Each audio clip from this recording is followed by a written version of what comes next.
What's going on, people? My name is Tico from the Tico Fantasy Show, and I'm here with my pal. Sully Sports. And we're talking sleeper QBs. We're sleeping today.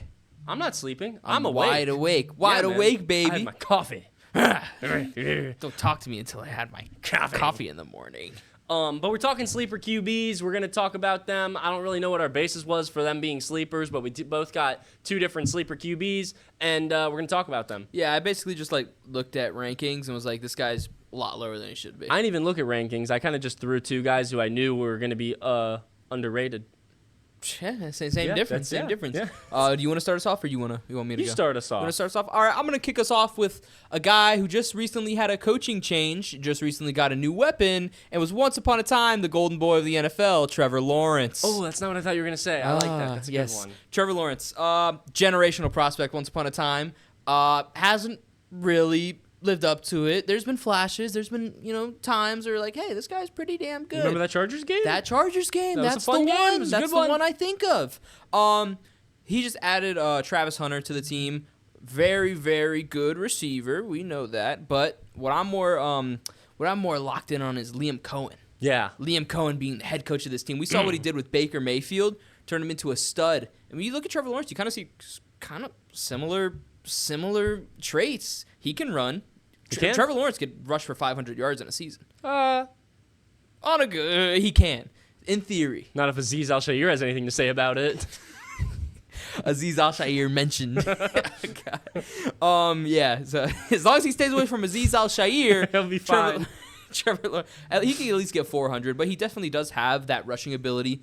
He has a big arm. He is accurate at times. And yeah, he has all the traits. It's just he hasn't really put it all together. And if anyone's going to help him do that, I think it's going to be Liam Cohen. And I think that, and that offense is going to be a lot better than it was. You didn't even talk about his biggest addition. Travis Hunter? Diami Brown. Oh, man, I'm all over Diami. Brown, man. The Commanders, he was the main reason the Commanders went to the NFC Championship last year. Yeah, sure. Not Jaden Daniels No. or not Tyreek Stevenson or... Fuck those guys. It's Diami Brown. Also, didn't even talk about the development of Brian Thomas Jr., his wide receiver one, coming off an amazing season, rookie season, and I believe he ended up getting hurt at some point. He missed a few games. I don't remember exactly. Missed two? But yeah, missed Not a few many. games. But Brian Thomas Jr., absolute stud, and can only get better. One of the best wide receivers in the league already. If you can get that stack, BTJ T-Law, it's nice. I like it. Very. All right, who you got? I got Bryce Young. That's my other one.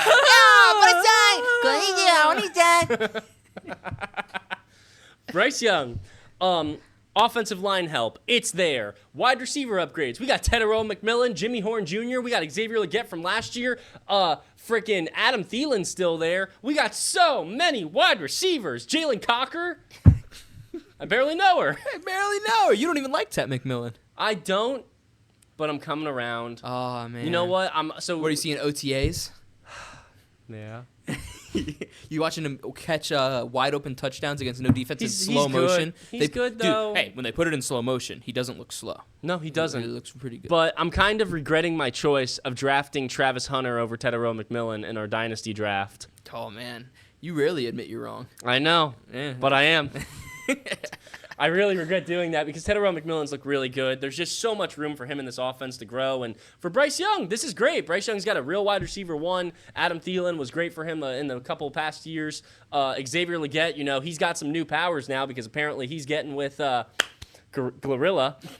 You was say Gorilla. He's getting with Glorilla, I guess, now. So he's going to have some superpowers. He's going to drop at least 1,000 yards. Definitely. And it's only up. And I didn't even talk about, he's also got these new running backs in his backfield. He's got freaking Chuba's always there, but he's also got Mr. Rico Dowdle, Trevor Etienne. What? I don't know. I didn't think Rico Dowdle was a big... I think just adding anything to that offense, I just think it's a significantly better offense. And you got the Panthers to the Super Bowl thing going. Oh, yeah. I forgot about that. And then you look at last season also. At the end of last season. Oh, he was great. Weeks 12 to 18, Bryce Young was a QB6. Yeah. He averaged over 21 fantasy points a game. He averaged more fantasy points a game during that stretch. What am I saying? I'm having a stroke. You got it. You're good. Lock in. He averaged more fantasy points a game over that stretch than Jalen Hurts, Patrick Mahomes, Kyler Murray, Justin Herbert, Brock Purdy, Sam Darnold, CJ Stroud, and Jordan Love.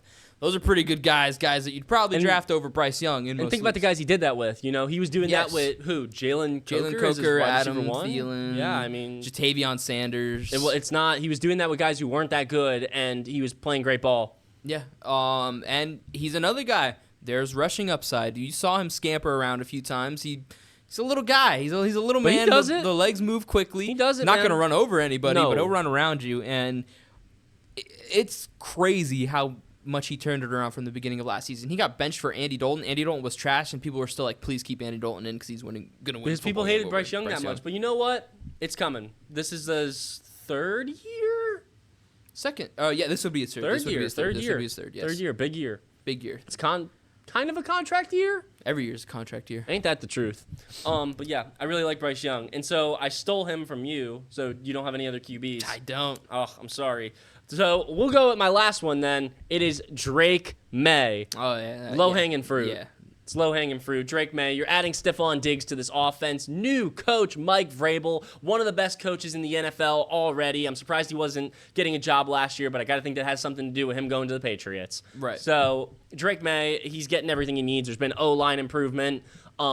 Like I said, with Stephon Diggs, Kyle Williams, trying to think about who else they've added to that offense. It's just a lot of different things. Travion Henderson, there's just so many different things there now that can help him.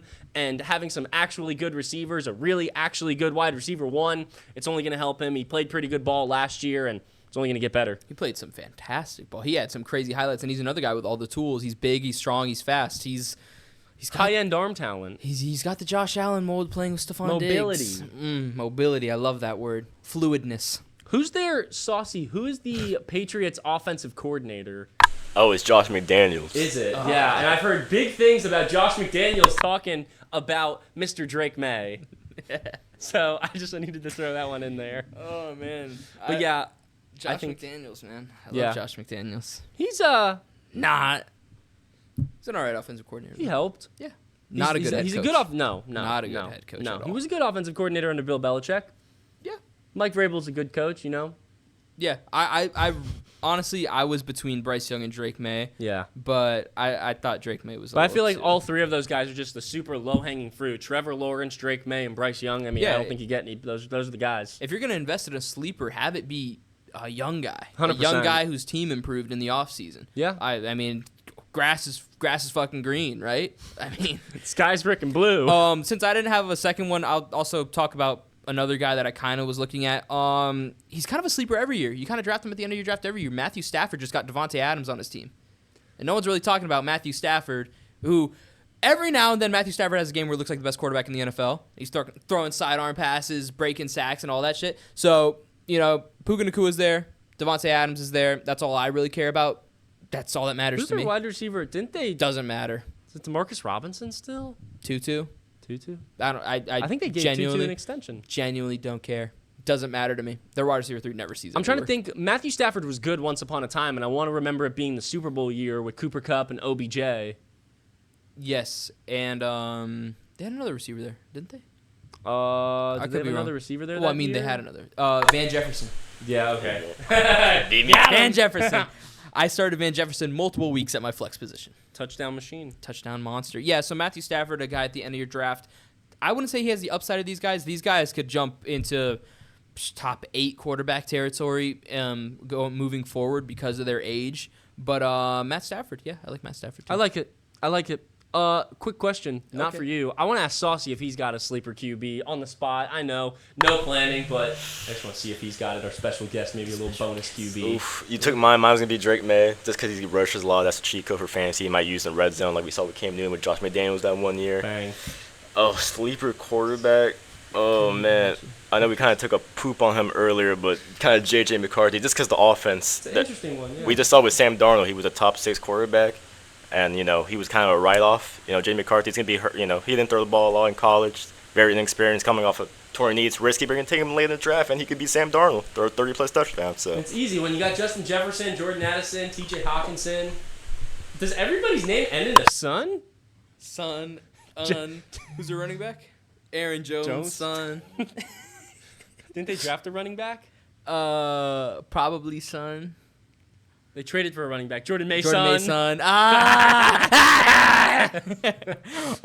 Yeah, he actually just mentioned a name that could be another guy, Sam Darnold, playing on the Seahawks. The Seahawks. The fuck was that?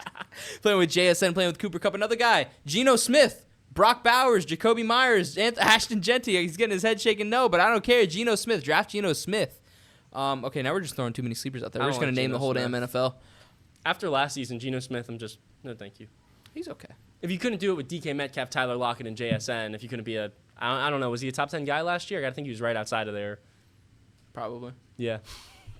But I think that's all we got for our QB sleepers. Thank you so much for watching another episode of the Not a Football Show. Make sure you subscribe, like, and comment because we never say that, but it should be said. Yeah, it should. But my name is Tico from the Tico Fantasy Show. This is my pal. Sully Sports. And you are watching the Not a Football Show. We love the